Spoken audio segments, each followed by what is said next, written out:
everyone, I'm Kimberly DiPersia, and this is Just Headlines Weekend Edition, where I watch the top 5 TV shows and movies of the week so you don't have to. Wait, but you should watch them. You really should watch them. And I mean, why else would you be watching the show unless you wanted ideas of what to watch when you weren't watching the show? I digress.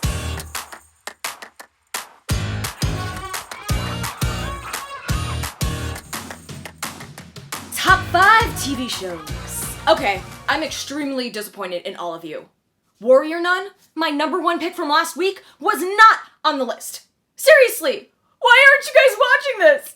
What? Why? Anywho, at number 5 we have Game of Thrones. Yes, you heard that right, Game of Thrones.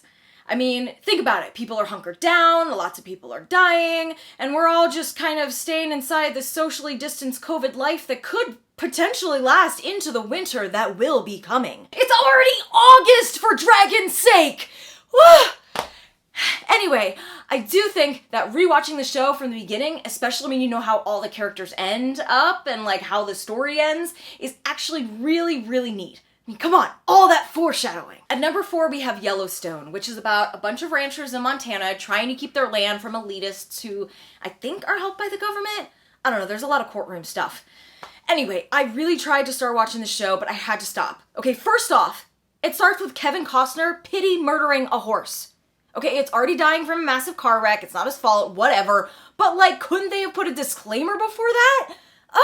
Plus the pilot is like 90 minutes long. 90 minutes. That's a lot of time to invest into a pilot, a show, to see if you're gonna like it at first. Especially when it's all about land, courtroom, and horses dying. At number 3, we've got Not Your Grandma's Perry Mason. Yeah, if you're looking for that 1957 series starring Raymond Burr, getting that same type of vibe on, woo, you are in for not that. Alright, with full-on exposed penises, lots of sex, and dead babies, this is not something to put into your granny's watch list. But if you're a modern audience member like me, woo, you are gonna love it. First off, the acting is incredible, and it's a period piece. Oh, I'm such a sucker for period pieces. I love period pieces. Why can't I be cast in a period piece? Cast me in a period piece. At number 2, we've got our first returner, Dark. Because Stranger Things cannot get here soon enough. Number 1 this week is Cursed! Yeah! Get your weird Merlin on! I watched another episode of the show and it is still hooking me in.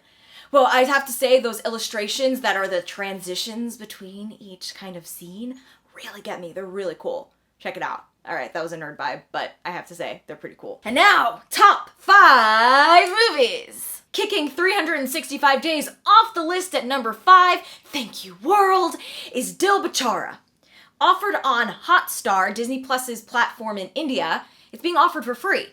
You know, kind of entice you to maybe subscribe to Hotstar, you know, you like see what you like and get it and all that stuff. It's been rising in popularity due to the recent tragic death of its star, Sushant Singh Rajput. Oh, man. 2020 is really pummeling us with deaths, right? So I started watching this, and about 15 minutes in, I realized that this is an exact remake of The Fault in Our Stars. You know, the 2014 movie that was based on a novel of the same name about 2 teenage cancer patients that are falling in love, right? Except this time, Shailene Woodley's character, instead of being obsessed with a book, in Dil Bechara, she's obsessed with a musician. Very Bollywood. Since I had never seen The Fault in Our Stars, the first film, I realized I needed to watch that first before I watched this one. So I dived into that. This movie is so sad! Why did they make this movie? This is the saddest movie ever. Why did they make this movie? To torture us? What?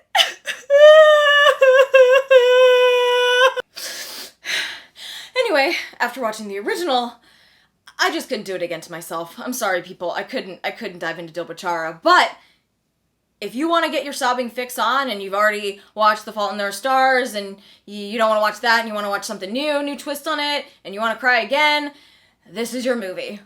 The rest of the movie lineup is the same. Number 4 is Hamilton.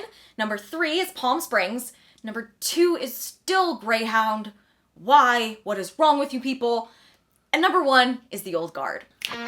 So there you have it. Another week, another mix of your entertainment.